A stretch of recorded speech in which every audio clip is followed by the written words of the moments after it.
But welcome to this 9th webinar, KASB webinar, and today I'm delighted to have three very esteemed global experts on fintech and coming from all over the world. So we have Kaiser from UAE.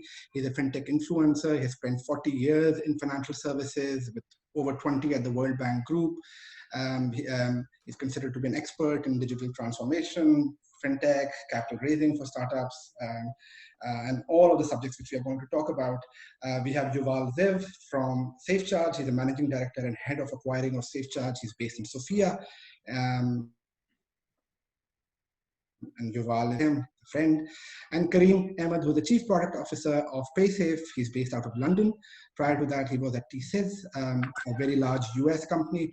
And before that, he was a partner at Bain, one of the leading management consulting firms in the world.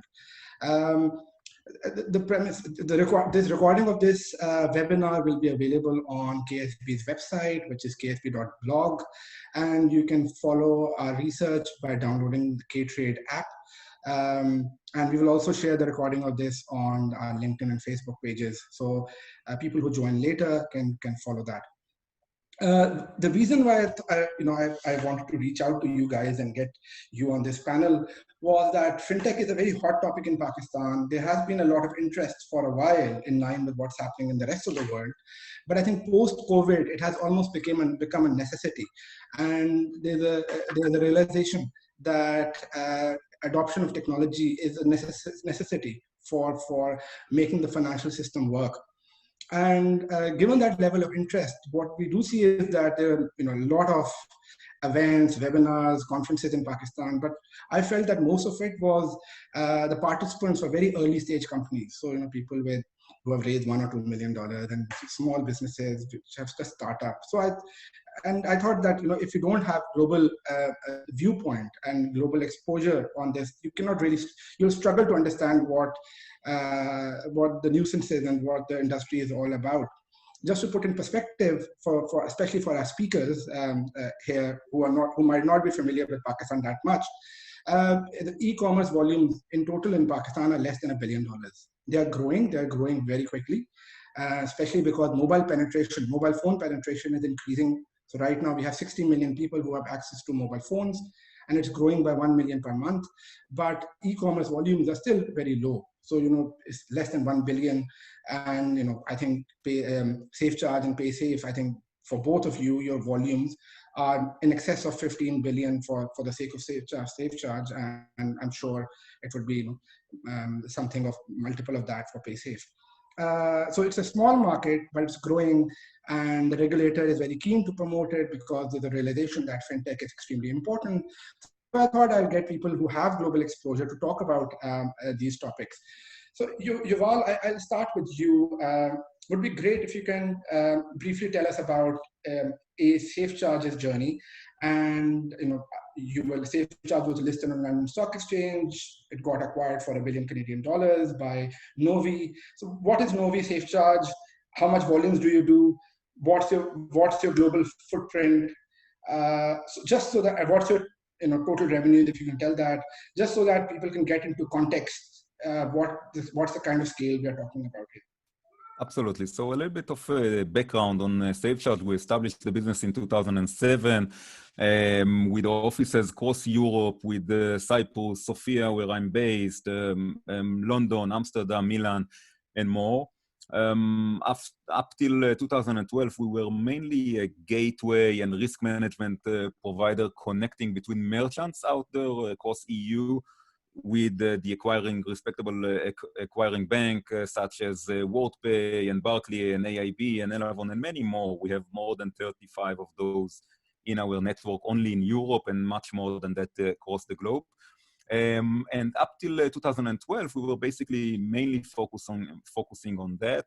As of 2012, under the PSD license in the PSD regulation in the EU, we've went after the payment institution license, later on expanded it into an EMI license.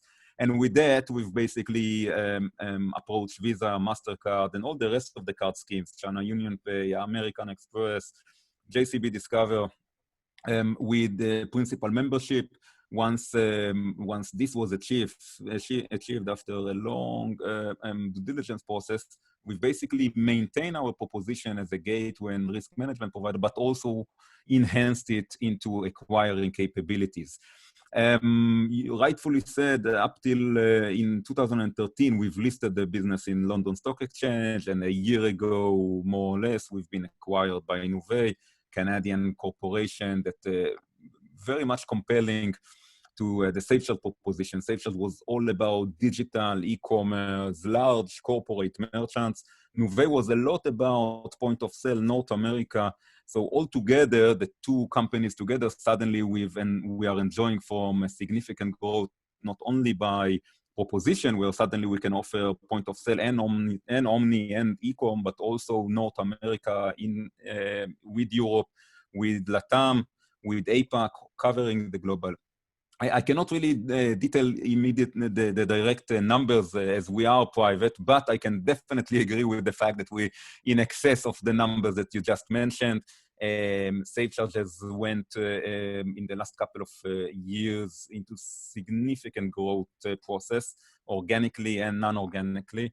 And we continue with this process now as under Nuvei company as well. So the growth rate are more than 20% a year, and we are continuing with both e-commerce and the point of sale.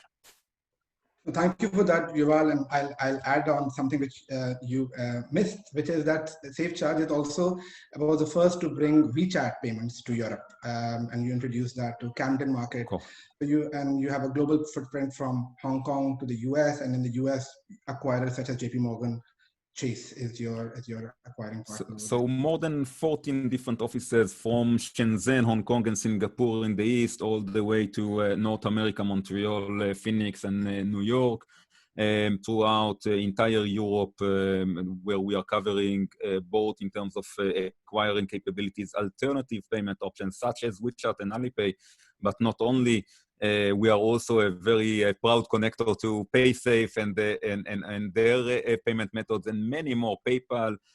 The way we see it is that we basically partner with the merchant. The merchant wants more than just payment provider. He wants a payment partner. He wants someone that will be next to him, will advise how to increase conversion, how to penetrate new market.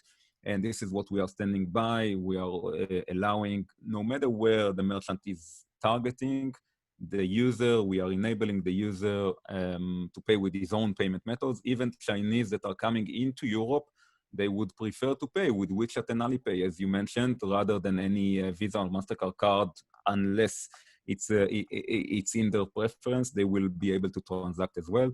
WeChat and Alipay indeed was a major transaction that we've made initially by adding online application into the in-store capability. So any user can actually transact in-store with WeChat and Alipay. We are now in Heathrow airports. We are now with Camden Market. We are now with the majority of the luxury goods, all the locations where the user wants to use it.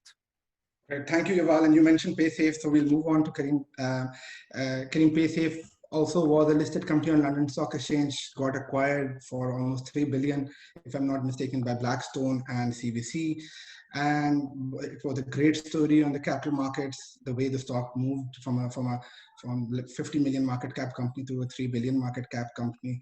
And one of the, you guys own one of the largest mobile wallet, which is a payment method, Skrill, Paysafe card, but also as an acquiring business. It's a significant global business now. Can you tell us a bit more about Paysafe? Well, you did such a good job of the summary. Not much to add. I'll put a little bit of color around it. We have publicly cited numbers of over $100 billion of processed transaction volume for the company globally. And we've also published numbers of about 15 million consumers, active consumers of our payment products. So Skrill, Neteller, Paysafe Card are the brands that we trade under. So we're one of those companies that have the benefit of seeing both consumer and B2B traffic, and we actually learn a lot from that. In addition to that, we've really taken a position of competing in what we think of as specialty markets. So markets where either because of risk or because of regulation, there's extra friction in the consumer or the merchant journey. And we pride ourselves in our ability for our products and our services to solve that friction. So we're very aggressively now pursuing, the online gaming market, for example, with the proliferation of video games. We're aggressively pursuing the crypto trading market. We launched crypto trading within Skrill last year. Now that's been a huge growth area for us. We're aggressively pursuing cross-border remittance and cross-border money movement in general, because we see both from a price and regulatory controls perspective, a lot of opportunity in those markets. So yeah, it's a company that, as you said, was taken public at the end of 2017. So we're now finished up 2 years under private ownership, and it's been a sort of an interesting journey, just because of the amount of opportunity we're seeing with the rapid evolution of regulation across the globe. Secondly, we're seeing a ton of interest in APAC markets, in Latin America, markets which have traditionally suffered from capital controls, lack of access to international markets, cross-border e-commerce. So we're seeing a lot of opportunity around enabling e-commerce, but also enabling last mile payouts, for example, for customers. And we're seeing a tremendous amount of interest in the digital wallet product, just because it provides functionality that a lot of end users can benefit from. So with a upfront eKYC and a digital onboarding journey, you're able to then get access to international merchants, for example, in countries like India, Bangladesh, Pakistan. That has actually been quite a strong growth story for us. Cutting ahead to some of the questions that you posed earlier, I think there's we're in the right space at the right time, just given the global trends that we're seeing. Thank you for that. That's and I'll come to those specific questions after the round. But $100 billion of volume, that's very impressive, and 100 times larger. And you also mentioned, you mentioned two things. One is crypto trading. Now, unfortunately, in Pakistan, crypto is not allowed.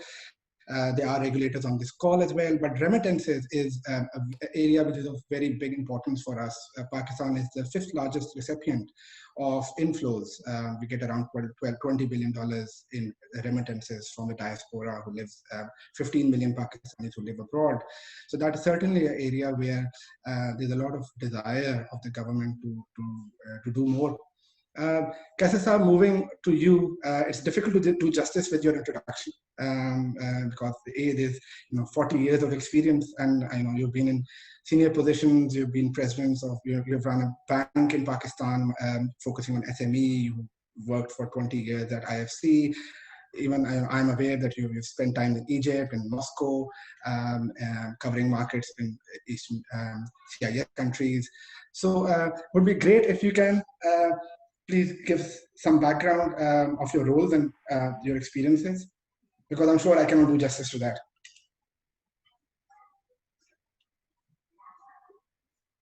Ayman, you need to unmute. Okay, Thank you. I'm muted now. Well, first of all, let me just add my appreciation for organizing this. I think it's an excellent way to exchange views and knowledge from this platform. So thanks a lot, KASB and Ali, Farid, and your team for that. And just coming back, to your initial remark, because since you, from what I understand, are focusing on the Pakistani market, and want this exchange to benefit the players there. So let me also focus on that area. And starting by saying that I don't really think that the reason the market there is not growing at the pace it should be is that there's no awareness of what's happening globally. Of course, there's a lot of awareness. What the issues are similar to the issues faced by any country in the world when this fintech, banking, or let's say the appearance of fintech on the financial landscape came about 5, 6, 7 years ago, and this love-hate relationship started. So the journey that evolved is similar to what is happening in Pakistan. And that journey obviously entailed the fear initially, and we all know that. I'm just at the sake of being repetitive.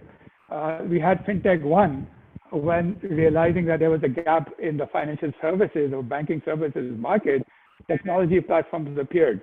And obviously that sent, waves of concern and maybe waves of hope among many that, now there'll be better offering of banking and financial services.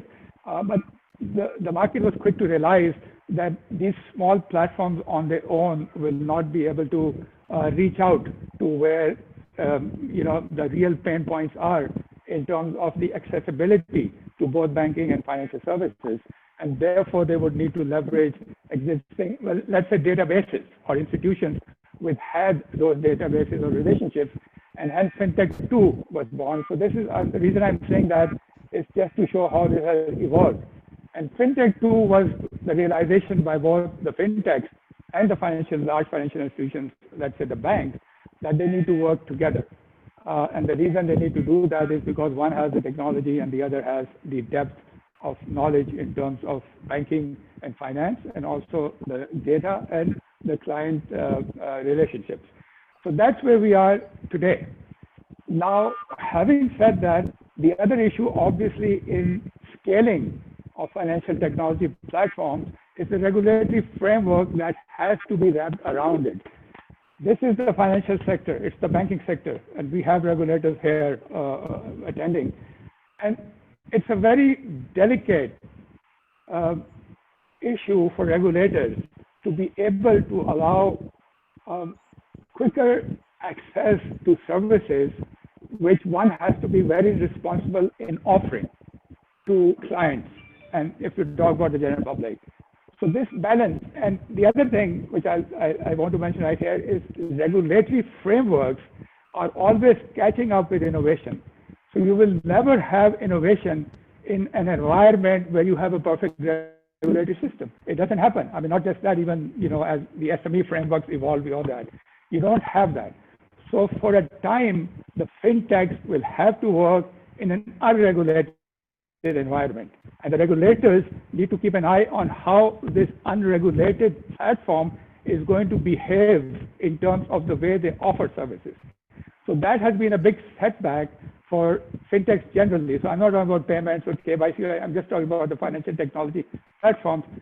Setback because there has been a lot of irresponsible behavior by many of these technology platforms, which set the regulators to rethink how much deregulation or how much favorable regulatory framework can be wrapped around these technology platforms.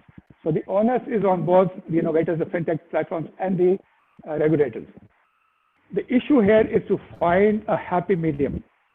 And that happy medium only would come in when the regulators are comfortable and the ability of fintechs to deliver on their promises is there.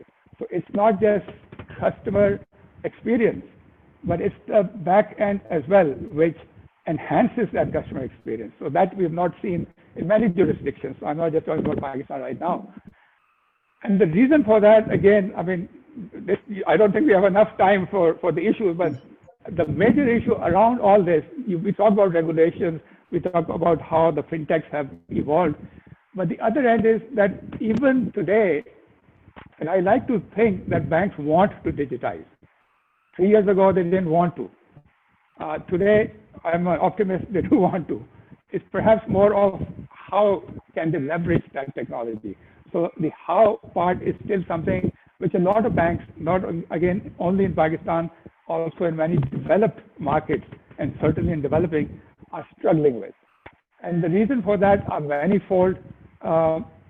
Today, in 2020, banks actually are free from one worry that they don't really need to think about innovation on their own, which was what they started doing, the BBVAs and the DBSs of this world.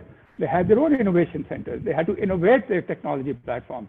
So today, in a country like Pakistan or Uzbekistan or Yemen, you don't really need to do that because you can leverage this technology. The question then arises, are banks able to understand how they can leverage that technology? And I can speak a lot on this how part, or I don't know how much time you want me to spend on it. And I think that is where the issue lies.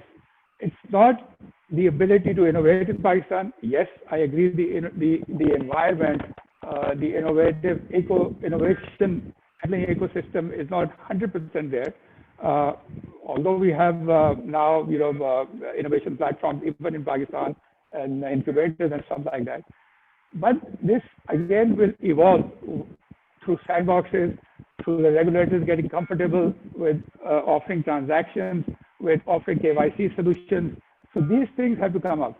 So the dialogue between financial technology firms in Pakistan, I don't think we even have a fintech association there as yet. I heard a few months ago that it is being, but you need platforms like this to be able to have this dialogue. I know there's a platform by the FBP where they have these monthly or weekly meetings, but this has to, because you have to get comfortable with the regulators. Mexico is an excellent example of one of the best regulatory frameworks for fintech, which came about in 2018.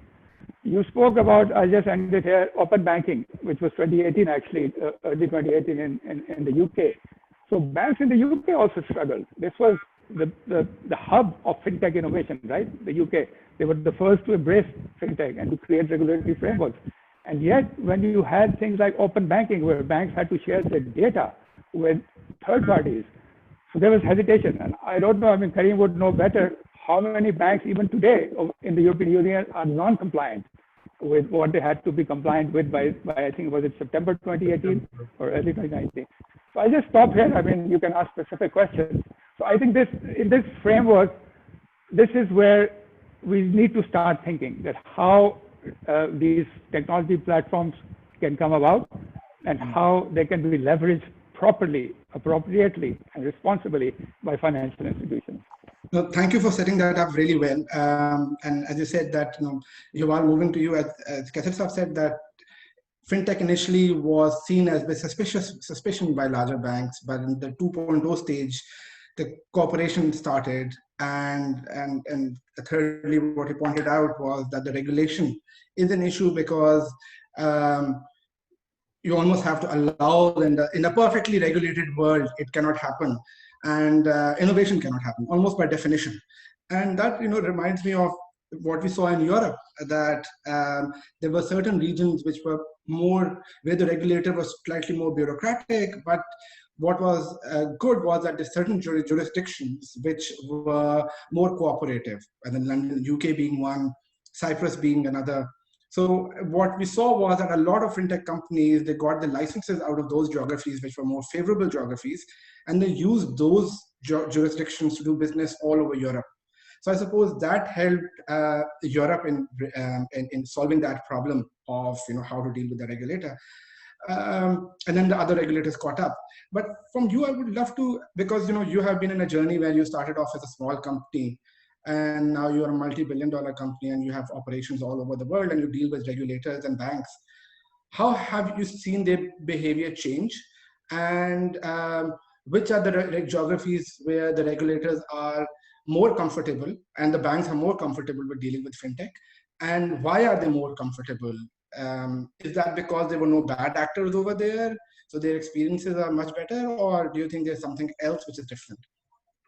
Thank you. I actually think that wherever the regulation is already in place, it actually makes, on one hand, some sort of restrictions on fintechs, and they must obey certain rules. But on the other hand, it makes it much easier for fintechs to operate and to bring the innovation in place. Actually, when you're comparing what's going on now in Europe, where you have the PSD2, and practically with one license, then you can passport it across the entire EU, you are actually able to bring this innovation into each one of those geographies. When we are doing the same practice now in LATAM or in APAC, you actually have to go country by country, completely different framework, completely different regulation, completely different license. In some location, you might find yourself with also some sort of burden on your HR perspective or your resources, because you have to duplicate all of your KYC, AML teams to each one of those countries. So actually the practice of, in Europe, what I believe is that the regulation brought some order in place and brought some freedom for companies like ourselves, for fintechs to bring the innovation into practice. And what is innovation actually in fintech? It's actually making the journey of payment easier, smoother, sometimes safer to the consumer. When you're looking at all of those taxi apps, for example, if you go with Uber or Get Taxi or any other, what they brought to the environment or to the industry is actually a situation where a user doesn't have to go with cash on him. He doesn't have to carry the cash. He can go all across EU and pay with the same phone, with the same application. He doesn't have to worry about currencies. He doesn't have to worry about the driver doesn't have to worry about AML or KYC, and the same you can see across the board with all of those applications and innovation that came from merchant perspective in order to serve better the user. I feel that those types of innovation in a way also pushed the regulation into a place where they try to ease the fintechs and trying to cooperate with the fintech rather than just compete. We see it in Europe greatly. If you mentioned earlier Visa and MasterCard, I believe that these days they are all about innovation, all about fintech. They are trying to support the fintech. We are working very closely with card schemes, parties that in the past was maybe trying to protect their own area of payment. Now they are trying to seek those innovation and how to ease or how to make the whole payment flow easier and safer, both to the merchant and to the user. They care a lot about the card brand. So in one hand, they want the framework. They want to make sure that the ones that are handling those technologies and are doing it properly. But on the other hand, they are supporting the businesses to bring more innovation. So in Europe, I can definitely see that the PSD brought some order and allowed the fintech to flourish. We see it's now happening also, as mentioned rightfully, in Mexico, where we are holder of a license as well. It helped us a lot to penetrate, to bring all the KYC and the know-how that we have from Europe into Mexico and try to bring the edge on risk management, on how to accept higher, convert better in transaction, all of those technologies that we are replicating now across the world in APAC or in LATAM. We find that the regulation piece is in a way missing as a unified regulation. And if it would have been there, I believe that actually both banks and card schemes and all the parties in this ecosystem will actually enjoy from it. So regulation is actually bringing a lot of innovation into the market rather than blocking it. Oh, thank you. That was very insightful, and I totally agree with your point that essentially if you have a clear regulation, that's actually a good thing. It's the fluidity or the lack of clarity on the regulation which is perhaps a problem. And what we saw in the case of Europe is that the regulator did take a pro-innovation stance with regulations such as PSD2. And as Kaiser Saab said, there was a lot of resistance from mainstream banks. And till now, they have been dragging their feet to comply with the regulation. But at least from a regulatory perspective, they were clear when they laid down the rules. And they said, this is what you have to comply with, and you have to make open APIs, and you have to allow third-party companies to get access to bank accounts and get access to be able to pull payments. So that's I think your point is a very valid point, that the clarity of regulation. And the second thing is the consistency of regulation across different countries. I face that problem. For example, I was applying we had an application pending with SECP for a commodity trading license, and I was asked for a work experience letter. Now in UK, we don't have such a thing, but because I've been in regulated roles, the UK FCA's registry has all my experience.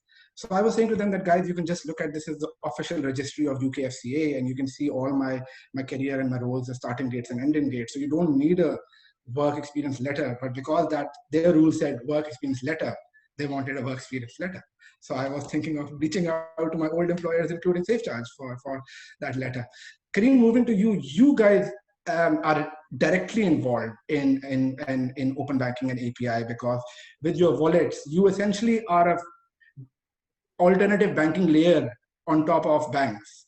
So how easy, difficult is it? How do banks react to you guys? Because in a way, you are competitors to banks.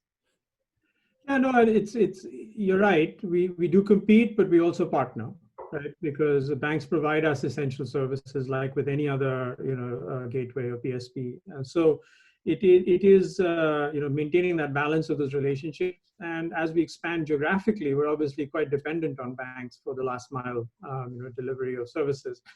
But I feel like it's a little bit too early yet to celebrate the victory of open banking in Europe.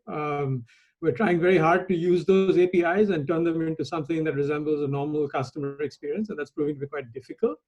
I think the APIs have been written by and large in the spirit of the of complying with the regulation, as opposed to truly enabling innovation, right? Because there is an element of protectionism on the part of the banks. I get it, and so we're on a journey. But I think it's an important step in the journey. And by and large, I'm quite hopeful that these kinds of regulations are laying the groundwork truly for the next generation of financial services. And I think beyond that, I'm seeing the same thing happening in Southeast Asia. I think India, obviously, with the creation of a full digital stack for payments, has kicked open the doors of innovation pretty hard.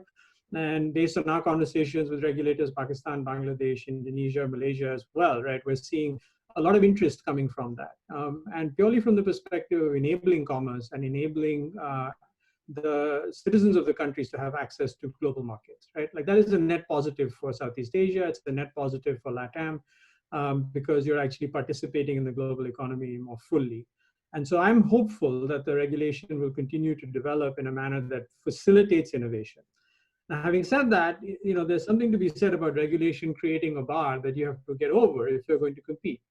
And for us, it's actually been quite helpful again, because you have to have a global platform. You have to have the ability to maintain compliance with multiple jurisdictions. So it actually raises the price of entry, if you will, into the markets that we're playing in. So as a progressive, well-funded, sort of aggressive company, I don't mind it, because if it was too easy, then I'd have a lot more competitors, to be honest, right? But it's, of course, it comes with its own set of headaches. No, absolutely. And I was smiling because, of course, now it's the outsider problem. Now you are a multi-billion-dollar company, so backed by Blackstone and CVC, the largest private equity company in the world. So clearly you would want the bar higher, but it wasn't a long time ago when Paysafe was optimal payments for the startup and still doing really well and becoming global. And I think at that time, lax regulation in Europe really helped the company. So we can have an argument on that in terms of whether the bar should be higher. What side of the table you're sitting on, Ali, that's all. But I think in the case of Pakistan, what we see generally, and this is not for financial services, and I'm sure this is true for most emerging markets, is that regulatory bar of business is high for every sector, which is why typically the top 5 companies would have 50% market share, whichever industry you pick, whether it's cement or whether it's banking or whether it's, you just name it, there will be concentration on the top. Kaisa, moving to you on another topic which we wanted to discuss. How do you think COVID has changed the landscape? Do you see greater acceleration in the industry? So yeah, I think you've used the word I used in my last article, and definitely, just the platform we're using is proof of that we have been catapulted actually into the digital era. Some wanting to do it, some not wanting to do it. Some like doing it, some were resisting it, but we all are in it together. So definitely the interest and the thought being given to digitizing, coming back to our banking and finance sector, is much more than it was, let's say, 4 months ago. So banks are really and seriously clamoring now to make sure that they're not left behind in leveraging the technology platforms that are needed. The problem again there, when we talk about banks, and I keep mentioning banks because although we have these digital banking licenses in several jurisdictions, Hong Kong, Singapore, Abu Dhabi, and others, banks are still players because of their wealth of information and data. It won't last for long. Once the fintechs have already discovered how to leverage that, and they'll probably get on with their regulatory frameworks also once these licenses are issued. But as for now, banks are still there. So it's not what Bill Gates has said, that banking is necessary, but banks are not. I think banks still are necessary in many jurisdictions. So banks need to get their act together, if I may. In terms of strategizing this journey, I think that word was used also, but this is a journey. So it's not just about an app or a customer experience. It's about how are you able to leverage technology to better deliver your services and products that you are offering now in a manner which the market demands. And we know the changing, demands from the market. It's coming, it's been there for the last several years. So this basically is an issue, and banks have now started, I think, spending more time, if you may, in terms of senior management time and board time in, I won't say even strategizing at this stage, but firefighting and say, why don't we have a KYC solution? Why don't we have a transaction platform for payments? Which is the wrong way to do it, by the way. The right way to do it is, it depends on what segment of the market that bank is targeting, which jurisdiction that bank is in terms of the country it operates in, what is the size of the bank, and so on and so forth. That's what determines whether they need a KYC or they need a credit risk assessment or they need a upfront customer experience technology platform. At the end of the day, at the end of the journey, they will need all of this. But the strategy will tell them what they need now so that this journey can continue. And just quickly on regulatory frameworks, because actually that's a big pain point, and just to Yuval's and Karim's both point. So there's a lot of things happening in terms of integrating the regulatory framework. So ADGM, again, I mentioned, and the Monetary Authority of Singapore and Bahrain have come together, and EPIN, right, the platform, the Fintech platform, have come together to see how they can streamline this regulatory framework. Because a lot of this will depend on the regulatory framework. And let me also qualify that regulators are in no way hindering, because regulators want to enhance the fluidity of the market, especially in a country like Pakistan, where there's huge unbanked population. The regulator would want funding and banking to flow to that. Their only concern is, will it pose a systemic risk to the entire system? So because of that, will the big banks fail? Will there be a collapse? So that is their concern. And the only way to mitigate it, as was done in the UK, as was done in Mexico, as is being done in many other countries, is this dialogue which I said. Because more often than not, and I think SPP will be the first to admit that, and most regulators are, the regulators are not really well clued into what is this platform going to do for the banking sector. So there has to be someone who has to tell them how this fits in to their grand plan of financial inclusion. This has to be explained and put into that roadmap, if you may, of how the central bank in Pakistan wants to have financial inclusion. So if that is explained, you will have the regulatory support that is needed. And then obviously you get into reg tech also, so they have ways in which they can enhance their own capacity or capability to enforce whatever regulations there are. So these things have to happen, and all of these have to happen in tandem. So it's not you have the regulations, then you have the innovation, then you have the banks coming in. It doesn't happen that way. It will go on. And just lastly, because my favorite topic these days is that responsibility, and that's why I touched upon that. And I think you even have a question on it, but let me preempt that, is because if you behave irresponsibly, if what we told the regulators our algorithm is able to do for reaching deeper into the unbanked market doesn't do that, or it reaches into the unbanked market in a way where the losses are 20% and there's huge debt on the shoulders of these poor or unbanked people, then the state bank will bring in a regulation will stifle the innovation. So the responsibility of ensuring a favorable regulatory framework lies on the innovators themselves as well. And sorry to say, I mean, we've spoken about that a lot, Ali. Facebook led the way in this. And because of that, we see regulators coming on very hard now. So today you speak with a regulator and say, we have this X platform for onboarding clients without ever meeting them. They say, yeah, okay, hang on. We've heard that before. And this is what happened. So these things should not happen. And that's a lot of what I'm doing in the last year or so, and you know that quite well. No, absolutely, that's all very interesting points, and you're totally right that that there needs to be a dialogue between the regulator and the fintech companies, and which was the purpose of this webinar, because I feel that almost by definition a regulator spends more time talking to the banks, and hence the banks have the ear of the regulator. And as we have seen in the case of Europe, the banks were not particularly keen with regulations such as open banking and allowing third parties to come and access. So if the regulator is talking more to the banks, then they are bound to get biased views. And the other fintech companies in Pakistan are just so small to really give some kind of strong opinion or global expertise to the regulator. Hence this forum. And you're totally right that this issue is of course not Pakistan specific. In fact, in the case of the issue of harmonization of regulation is not a Pakistan specific issue. As Yuval mentioned, this is a problem which he faces in all of Asian markets as well as Latin America. And even in the case of US, which is one of the largest markets, if I move from UK to the US, despite my credit rating and despite my my credit worthiness, I won't be able to get a credit card in the US, because the banks will say we don't recognize the credit rating of the UK agencies. So this problem of localization exists everywhere.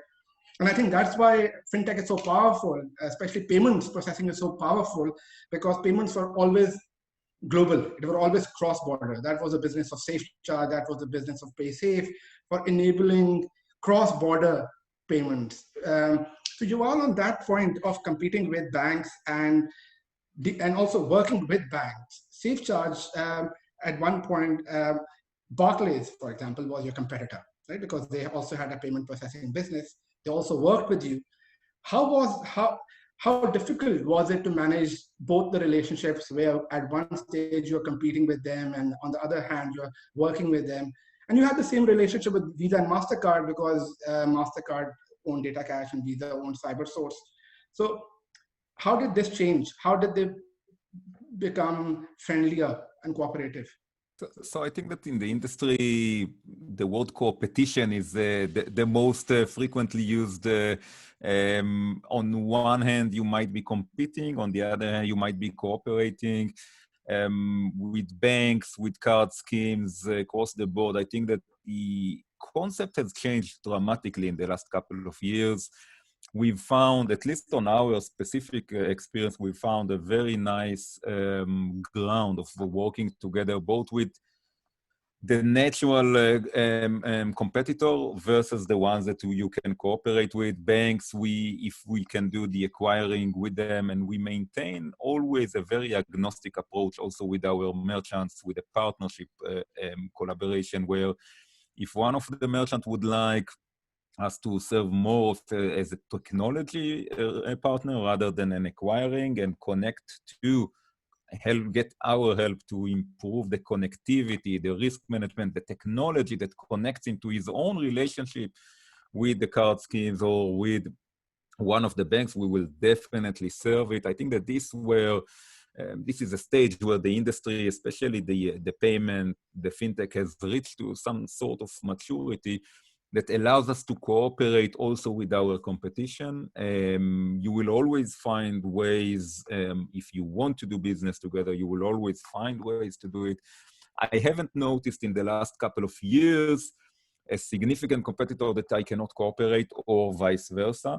So the business environment has changed dramatically, if you ask me, from a few years ago, where there has been some sort of hesitance from the banks, from the institutions, to cooperate with fintech. These days, they are actually trying to cooperate as much as possible, because we bring value to a merchant. And eventually, if the merchant sees the value, them as financial institution, they understand that if they want a business, they need to cooperate with this value. And I believe that eventually we've reached, at least on our perspective, we've reached to a level of maturity that has definitely been increasing in the last 2 years, and allowing us to cooperate globally and cooperate with the largest to the smallest financial institutions out there.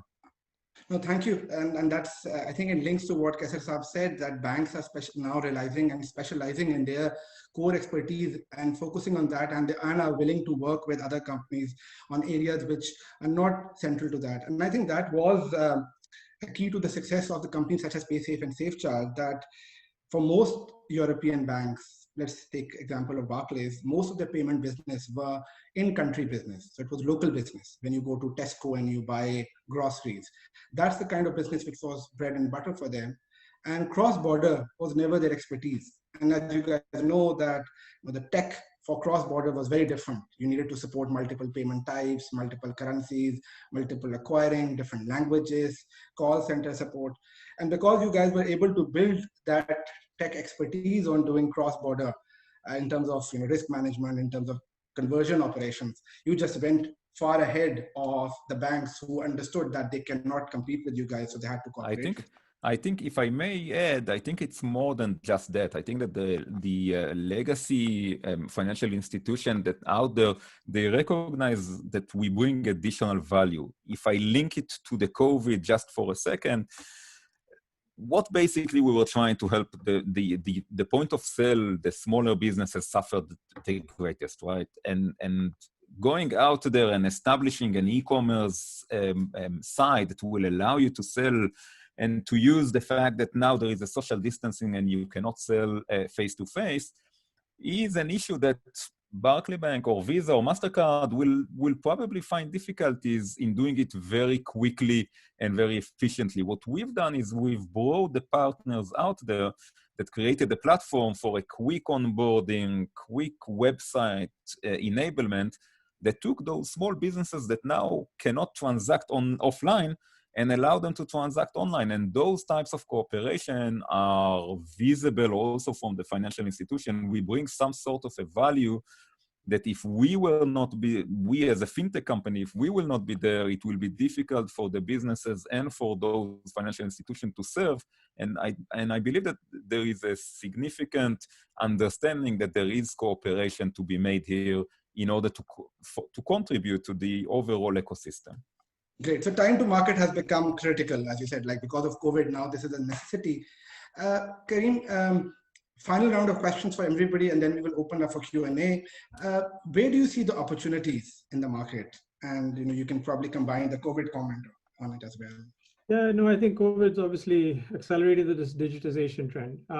For us, the cross-border is a very important set of opportunities because we're seeing more and more pull from countries that have typically not been in the mainstream of e-commerce to now join that mainstream, right? And so 2 examples, one, just what Amazon is doing in terms of enabling local participants in the marketplace, and not just Amazon, but all of the big marketplace players, right? I think that's a terrific example. But that comes with a whole set of different problems, right? You've got to be able to onboard sellers. You've got to be able to ensure regulatory compliance around who those people are. You've got to be able to get funds back to them. You've got to be able to handle customer engagement and so forth. So I think cross-border is going to continue to be important.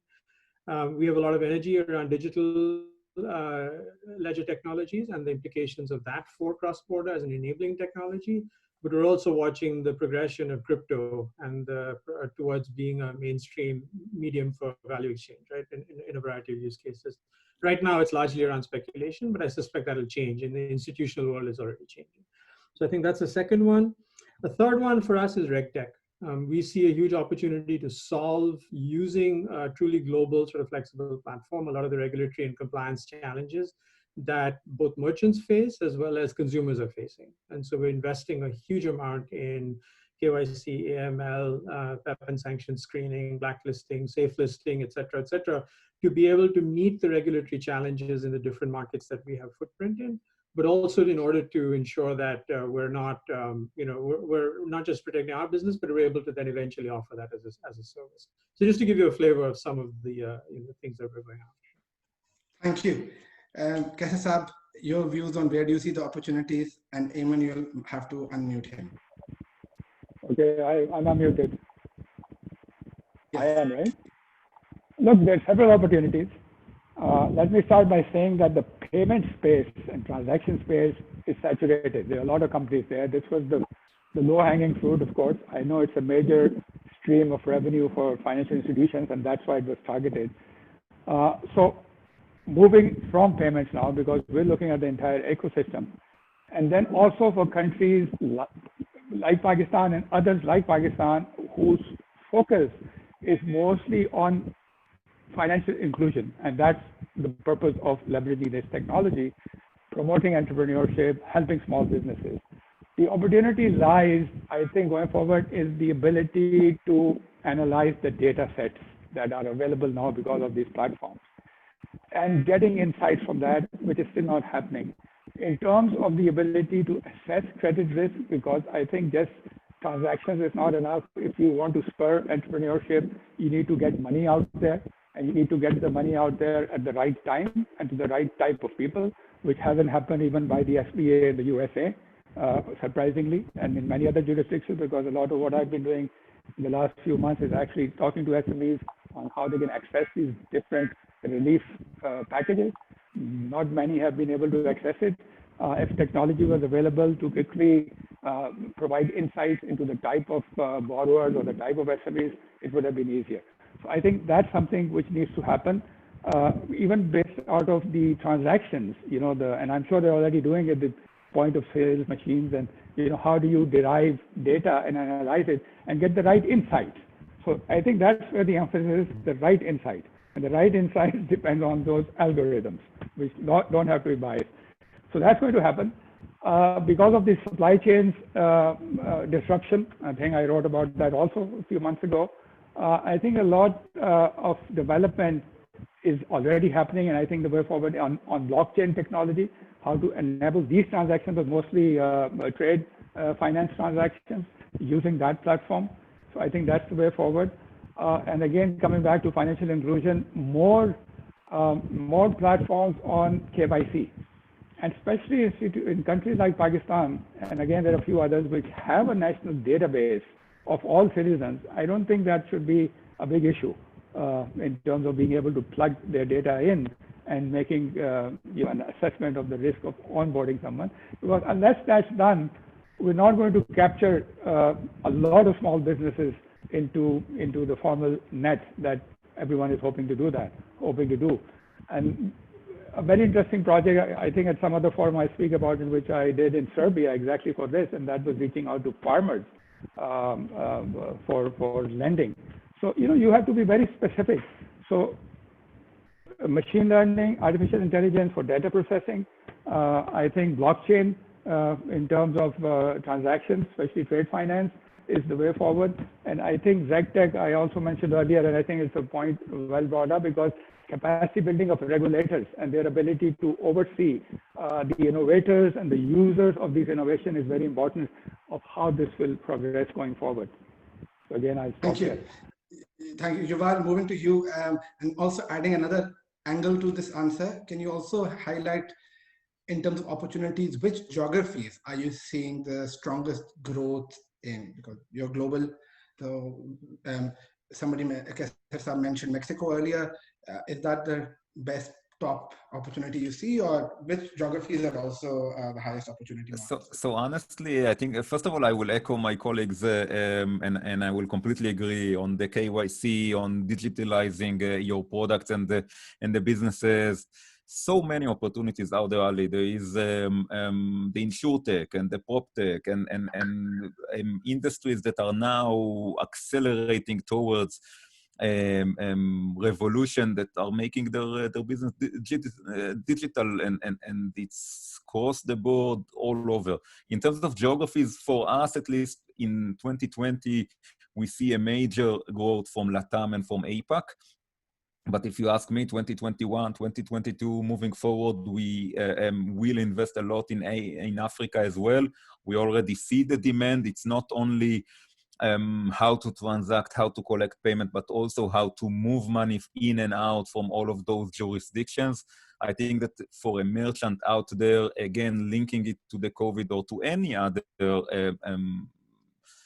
situation that brings some pressure into the business, the businesses are looking for expansion. They are looking for additional ways of generating revenues. One of those ways is global expansion and trying to digitalize your business, trying to accept payments worldwide, and also to be able to collect the money and to reconcile it. So all the aspect of reconciling, managing currencies, remittance of those currencies is significant to those businesses. Honestly, from geography, there is an opportunity in each one of the location. Obviously, wherever now the penetration of internet, of mobile devices is increasing, this is where the industry, at least the fintech industry, will go. Well, thank you, Yuval. And you're totally right. There are opportunities everywhere just because of the growth in internet penetration. And I suspect this growth will only accelerate with the adoption of 5G, which will allow many new business models to come up. We are open for questions. So if anybody in the audience has questions, please write it on chat. And then I'll just read it. And in the meanwhile, I'll just, in terms of the opportunity set, when we think from a Pakistan perspective, a lot of the things which all three of you highlighted are very pertinent and relevant, digital onboarding, so straight through processing for KYC checks, anything related to RegTech because of Pakistan's dealing with FATF and improving the compliance layer on top of it, remittances, bringing money easily at lower cost and seamlessly, payments for the freelancers who work there. PayPal doesn't work in Pakistan, so the freelance community struggles to get paid. B2C payment has been solved, but B2B payment is a very big pain point.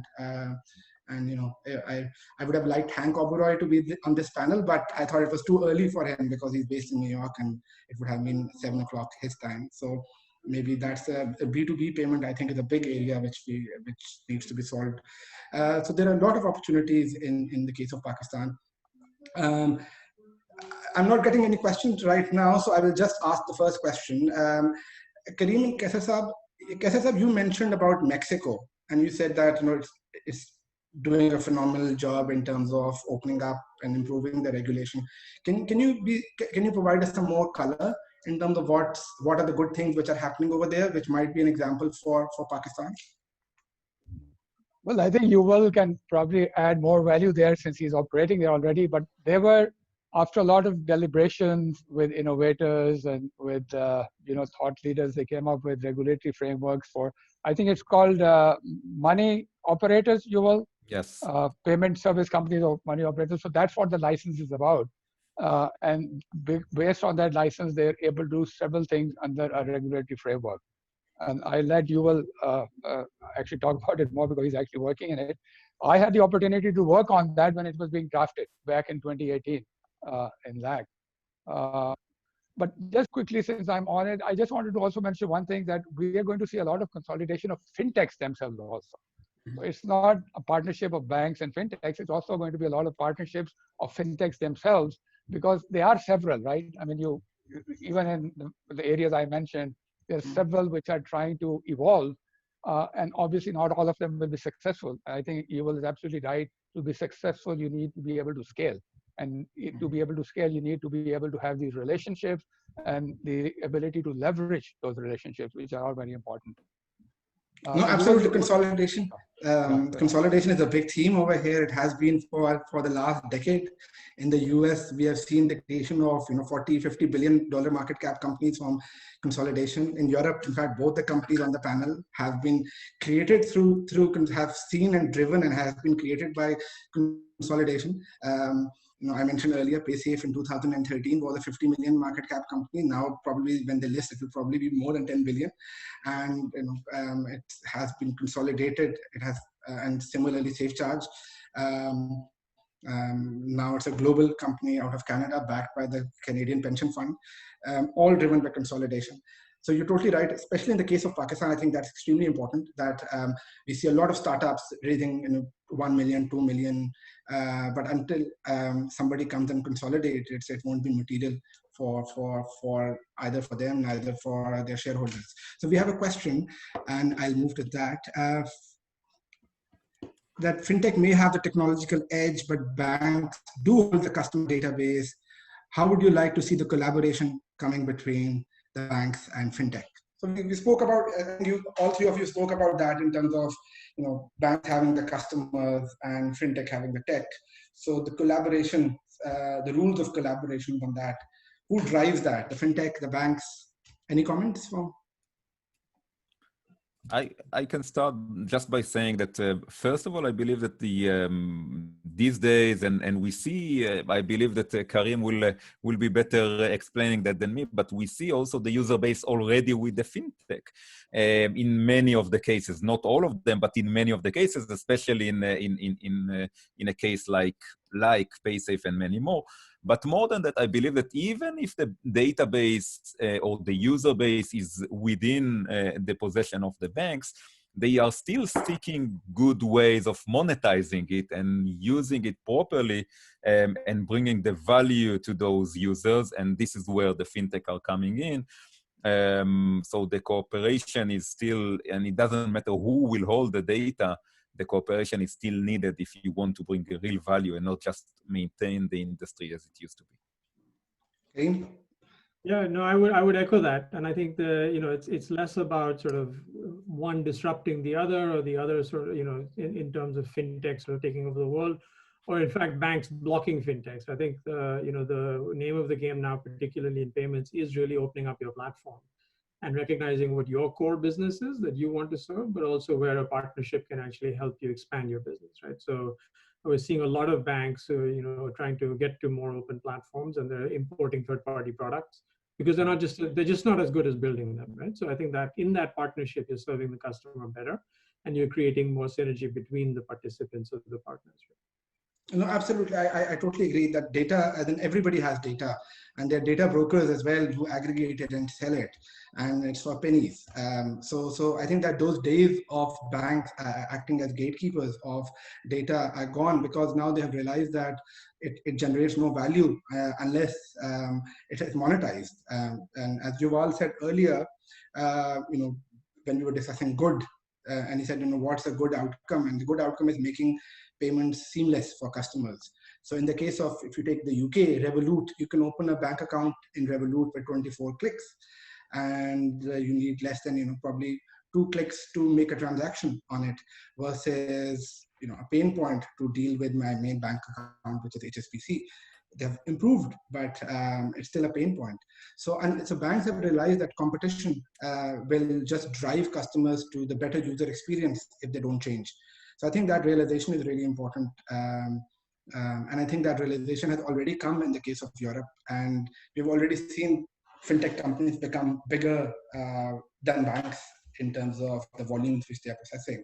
I think like 100 billion volume which Paysafe is processing must be larger than most banks, at least on the online acquiring side.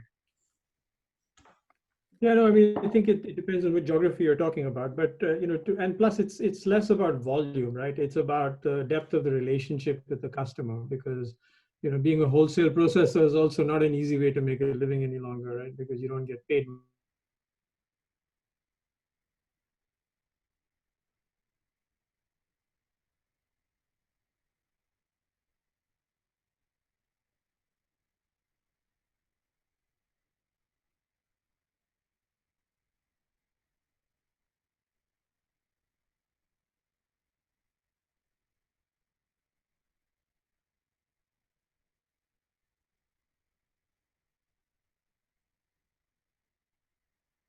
Some of these companies, such as yours, have scaled up from startups not too long ago to being multi-billion-dollar companies. In the case of Pakistan, our largest bank is $1 billion market cap, right? So it's a very small market, and I think that realization of the fact that we are so small is really important, because that puts in perspective the risk as well. So Kassar mentioned that the threat from a bad actor. I posed this question to Bank of England once, that you allow P2P lenders to operate, and P2P lenders such as Wonga are creating risks, and they are just doing regulatory arbitrage because they are under-regulated. And so I thought that he would hear me out, and he said, Ali, those companies are so small that they are not creating any systemic risk to the system. And unless they create a systemic risk to the system, we are not going to stop them, because we want innovation to happen. And I think that has been the regulatory attitude towards cryptocurrencies as well. And that it's not that the regulator in the US or Europe was not aware of the risks which are posed by them, but they were not systemic risks to the system. And I think that realization is really, really important in the case of Pakistan, because what I see is that whether it's the capital markets regulator or the banking regulator, they forget the point that we are a very small market. It's almost, from a global perspective, it's irrelevant market. And if I say to Paysafe or SafeCharge that why don't you invest in Pakistan, and I tell you the total market size is $1 billion, I think I will struggle to convince you to make the case of entering. So I think that realization is really important, that we are small, and in order to grow, you really need to allow mistakes, and you need to allow collaboration. So thank you so much for your time.